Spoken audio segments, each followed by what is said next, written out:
I'm really delighted to introduce the leader of Independent Ireland and member of the Oireachtas for Cork to South West, Michael Collins, TD.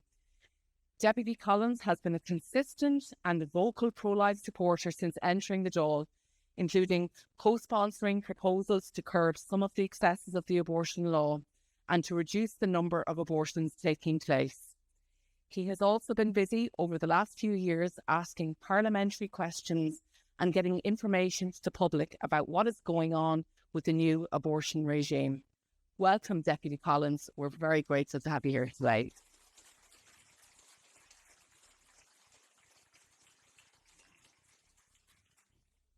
I'm delighted to be here today, and that the pro-life campaign is holding its national conference in Cork this year. Even though these are not the easiest of times, the pro-life movement has a very bright future in Ireland, thanks to the dedication of so many volunteers, like all of you, gathered here today, who generously and unselfishly devote so much of their free time to speaking up for life. I know from my work as a TD that pro-life people are made of tough stuff. I know from my work that pro-life campaigners have a deep concern for mothers and their unborn babies. Most of the public, through no fault of their own, are unaware of the reality of what is happening. Under the new abortion law, to listen to some of the media commentary, you would think that abortion was barely legal in Ireland. I know from my work as a TD and from the parliamentary questions that I have asked in the Dáil that the reality is very different to how it is being presented to the public by certain media outlets. Through the hard work of the pro-life campaign and others, the truth is slowly getting out. Soon after the new abortion law took effect, I was completely taken aback myself when I found out that under the new law, babies have survived late-term abortions and have been left to die unaided without receiving any medical care. This reality has been documented in medical journals. However, when I and other pro-life colleagues raised the issue in the Dáil, there was stunned silence. No one disputed what we said because they knew it was true. The fact that they don't want to talk about it is very concerning, for sure. But it is also very revealing. The reasons they don't want to talk about it is because they don't want the public to know what's going on. The same is true regarding the huge increase in abortion numbers. Since the law changed, the official figures from the Department of Health is 10,033 abortions performed in Ireland in 2023 alone. What a heartbreaking figure. There were no headline stories in the media or breaking news reports when the latest abortion figures were released once again. The truth is being concealed from the public. When a woman from Limerick almost died last year after taking the abortion pill, it barely made the news. So much for abortion concerns about women's health. I say that not to have a cheap shot at anyone, but instead to draw attention to the dreadful double standards that exist when it comes to coverage of the abortion issue. It further proves that those overseeing the operation of the new law are terrified that if the public finds out about the truth of what is happening, they'll start to side with the pro-life movement again. Put it another way, if the pro-abortion side was confident in its position, it wouldn't fear the public knowing about every detail of what's happening under the new law. So I encourage everyone here today, keep speaking the truth, keep informing people about what's happening under the new abortion law, keep supporting women in unplanned pregnancy, and be the support they need when times are hard. I want to take this opportunity to thank in a special way Ruth O'Sullivan from Ballydock for her strong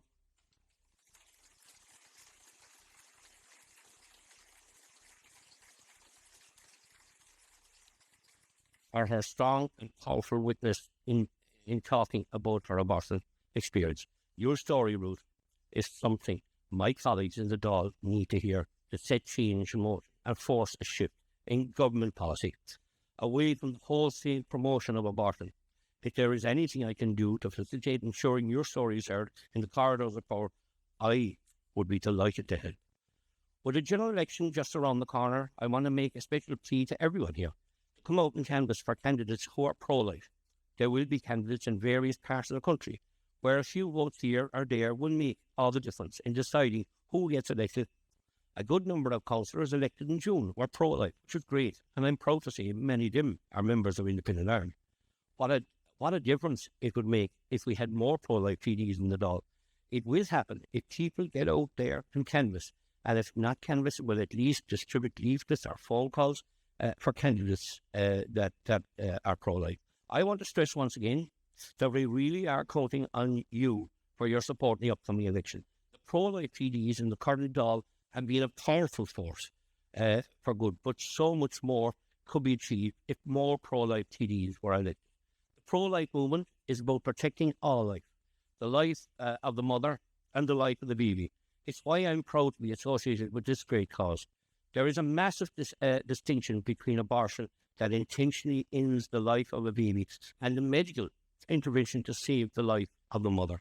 That does not intentionally set out to harm the baby. It causes tremendous confusion when elements in the media insist on labelling all these procedures as abortion, when clearly they are not. It is another feature of our battle having to make these distinctions clear. I want to conclude by congratulating all of you gathered here today for your commitment to the pro-life movement, and to pay tribute to all other members of the movement who work quietly day in, day out to support others and their unborn babies in need of help. It is so encouraging to know this work is being done by ordinary people across the country who look for no recognition or reward in return. As a public representative, I believe our responsibility as citizens is to work to make life better, not end it. I know you will share this vision. With hope and determination, let's continue to embrace this vision, all that we do. And just before I close, I'd like to thank Ailish and John. I have to speak about Ailish, who has been an absolute Trojan worker in relation to pro-life. She meets with us on a regular basis. She's always helping us with parliamentary questions, and I pay tribute to the whole pro-life movement for all of our roles here in the chairs.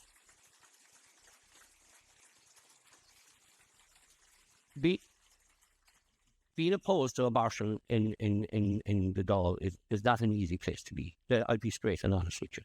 The attacks we're getting from all sectors of society, and some people are quite extreme in their views. I had the youngest candidate running for our party last week was asked, and I haven't heard the interview, but he told me they told him that your leader is an extremist, and he said, on what issue? So maybe on some issues I might be, but anyway, he said, on what issue? And he said, because he's opposed to abortion. There was another candidate before the council election that was running in Donegal. I think even the same question by the reporter. Your leader is an extremist. And he said again, why? Because he's opposed to abortion. Is that the society we're living in today?